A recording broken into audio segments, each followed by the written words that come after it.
ഇത് നമുക്കറിയാലോ. ഞങ്ങളിത് നിയമസഭയിൽ വളരെ ഗൗരവത്തോടു കൂടി ഉന്നയിച്ച സമയത്ത് നമ്മളെ പരിഹസിക്കുകയായിരുന്നു. യഥാർത്ഥത്തിൽ മഴക്കാല പൂർവ്വ ശുചീകരണം എന്ന് പറയുന്നൊരു സംഭവം നടന്നിട്ടില്ല.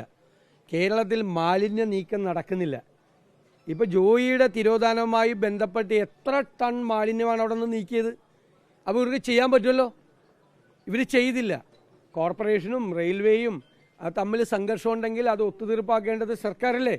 സർക്കാർ അവിടെ നോക്കുകുത്തിയായി നിന്നു. സംസ്ഥാനത്തുടനീളം ഈ മാലിന്യ നീക്കം സ്തംഭിച്ചു.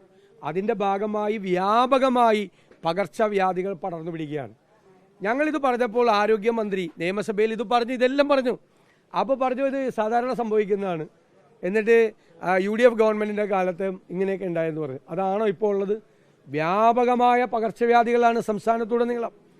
ഇപ്പോൾ ഇടതുപക്ഷ സഹയാത്രികനായിരുന്ന പ്ലാനിംഗ് ബോർഡ് അംഗമായിരുന്ന കേരളത്തിലെ ഏറ്റവും പ്രശസ്തനായ പബ്ലിക് ഹെൽത്തിൻ്റെ എക്സ്പേർട്ട് കൂടിയായ ഡോക്ടർ B. ഇക്ബാൽ എന്താ പറഞ്ഞിരിക്കുന്നത്? അപകടകരമായ നിലയിലേക്ക് കേരളം പോകുന്നു. മറ്റൊരു പബ്ലിക് ഹെൽത്ത് എക്സ്പേർട്ടായ ഡോക്ടർ SS ലാൽ എന്താ പറഞ്ഞിരിക്കുന്നത്? അപകടത്തിലേക്കാണ് കേരളം പോകുന്നതെന്ന്. ഞങ്ങൾ പ്രധാനപ്പെട്ട പബ്ലിക് ഹെൽത്ത് എക്സ്പേർട്ടുകളുമായി വിദഗ്ധരുമായി സംസാരിച്ചതിന് ശേഷമാണ് ഗൗരവത്തോടുകൂടി നിയമസഭയിൽ ഈ പകർച്ചവ്യാധികൾ കേരളത്തിൽ വ്യാപകമാകുന്നു എന്ന വിഷയം കൊണ്ടുവന്നത്. കേരളം ഇതുവരെ കേൾക്കുക പോലും ചെയ്യാത്ത പകർച്ചവ്യാധികളാണ് ഉണ്ടാകുന്നത്. മസ്തിഷ്കം കാർന്ന് തിന്നുന്ന വൈറസും ബാക്ടീരിയയൊക്കെ ഉണ്ട്. അതുപോലത്തെ അസുഖം എത്ര കുട്ടികൾ മരിച്ചു? ഇപ്പോൾ ഏകദേശം 150ഓളം ആളുകൾ പകർച്ചവ്യാധി മൂലം മരിച്ചു. കാരണം വെള്ളം മുഴുവൻ മാലിന്യമയമായി കുടിവെള്ള സ്രോതസ്സിലേക്ക് ഈ മാലിന്യം ഒഴുകിയെത്തുകയാണ് കേരളത്തിൽ. കേട്ടുകേഴ്വിയില്ലാത്ത തരത്തിലുള്ള പകർച്ചവ്യാധികളാണ്. മഞ്ഞപ്പിത്തം, വ്യാപകമായി മഞ്ഞപ്പിത്തം, ഷിഗല്ലോ എന്ന് പറയുന്ന അസുഖം, ജപ്പാൻ ജ്വരം, ധാരാളം അസുഖങ്ങൾ, പകർച്ചവ്യാധികൾ പിടിക്കുകയാണ്. എന്താ സർക്കാരിൻ്റെ ജോലി? ആരോഗ്യവകുപ്പ് ഇത് ഏതെങ്കിലും ഒരു വകുപ്പ് മാത്രം ചെയ്യേണ്ടതല്ല എന്ന് ഞങ്ങൾ പറഞ്ഞു. ഏകോപനമുണ്ടാകണം വകുപ്പുകൾ തമ്മിൽ. തദ്ദേശ സ്വയംഭരണ വകുപ്പ്, ആരോഗ്യ വകുപ്പ്, അല്ലെ വിവിധ വകുപ്പുകൾ തമ്മിലുള്ള ഏകോപനം കേരളത്തിലുണ്ടായില്ല. ഇത് ഞങ്ങൾ ചൂണ്ടിക്കാണിച്ചപ്പോൾ ഞങ്ങളെ പരിഹസിച്ചു. ഇപ്പോൾ യഥാർത്ഥത്തിൽ കേരളത്തിൽ നടന്നുകൊണ്ടിരിക്കുന്നത് എന്താണ്? അപകടകരമായ രീതിയിലേക്കാണ് കേരളം പോകുന്നത്.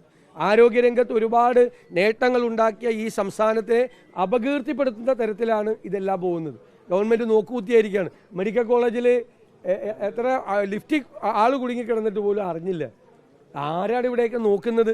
ആരാണ് ഇതിൻ്റെയൊക്കെ അഡ്മിനിസ്ട്രേഷൻ? എന്ത് മേൽനോട്ടമാണ് ഉള്ളത്?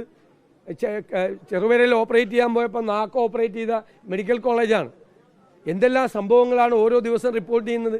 ഈ ആരോഗ്യമന്ത്രി അന്വേഷിക്കാൻ കൊടുത്തിട്ടുള്ള ഉത്തരവുകൾ മാത്രം, അന്വേഷണത്തിന് ഏർപ്പെടുത്തിയിട്ടുള്ള കമ്മിറ്റികളും ഉത്തരവുകളും മാത്രം എല്ലാം കൂടി ഒന്ന് പബ്ലിഷ് ചെയ്യേണ്ടതാണ്. കാരണം അത് തന്നെ വലിയ ആധികാരികമായൊരു ഗ്രന്ഥത്തിൻ്റെക്കാൾ വലുതായിരിക്കും. അത്രയും കാര്യങ്ങളാണ്. ഒന്നും റിപ്പോർട്ടൊന്നും പുറത്തു വന്നത് കാണാറില്ല സാധാരണമായിട്ട്. അത്ര അപകടത്തിലേക്കാണ് കേരളത്തിലെ ആരോഗ്യരംഗം പോയിക്കൊണ്ടിരിക്കുന്നത്. അല്ല, അവര് നമ്മൾ എന്തെങ്കിലും ചോദിച്ചു കഴിഞ്ഞാൽ അവരെ വ്യക്തിപരമായ ആരോപണം ഉന്നയിക്കുന്ന രീതിയിലാണ് മറുപടി പറയുന്നത്. നമ്മൾ അതല്ലല്ലോ പറയുന്നത്. നമ്മൾ ഏത് വ്യക്തിയാണ് ആ കസേരയിൽ ഇരിക്കുന്നതെന്ന് അല്ലല്ലോ വിഷയം. ഒരു പൊസിഷനിൽ നമുക്ക് അവരോടല്ലേ പറയാൻ പറ്റുള്ളൂ, നമുക്ക് ഗവൺമെൻറ്റിനോടല്ലേ പറയാൻ പറ്റുള്ളൂ. അവർ പറയുന്നത് ഒരു കുഴപ്പമില്ല എന്നാണ് പറയുന്നത്. കേരളത്തിൽ ഒരു കുഴപ്പമില്ല എന്നാണ് നിയമസഭയിൽ പറഞ്ഞത്. നമ്മളെല്ലാം മോശമായിട്ട് ഗവൺമെൻറ്റിനെ അപകീർത്തിപ്പെടുത്താൻ വേണ്ടി പറഞ്ഞ രീതിയിലാണ് മറുപടി പറഞ്ഞത്. യാഥാർത്ഥ്യം അതല്ലല്ലോ. ഞങ്ങൾ നന്നായി ഹോംവർക്ക് ചെയ്ത് പബ്ലിക് ഹെൽത്ത് എക്സ്പേർട്ടുകളുമായി വിശദമായ ചർച്ച നടത്തിയതിന് ശേഷമാണ് അത് കേരളത്തിൻ്റെ ഫോക്കസിൽ കൊണ്ടുവരാൻ ഉത്തരവാദിത്തത്തോടു കൂടി ഞങ്ങൾ ചെയ്ത്. അതിനോടുള്ള അവർ കൊടുത്ത മറുപടി നിങ്ങൾ ശ്രദ്ധിക്കുക. ഇന്നിപ്പോൾ എന്താ ഈ സ്ഥിതി? ഈ രണ്ട് കാര്യങ്ങളും ഞങ്ങൾ ഗൗരവത്തോടു കൂടി പറഞ്ഞ കാര്യങ്ങളാണ്.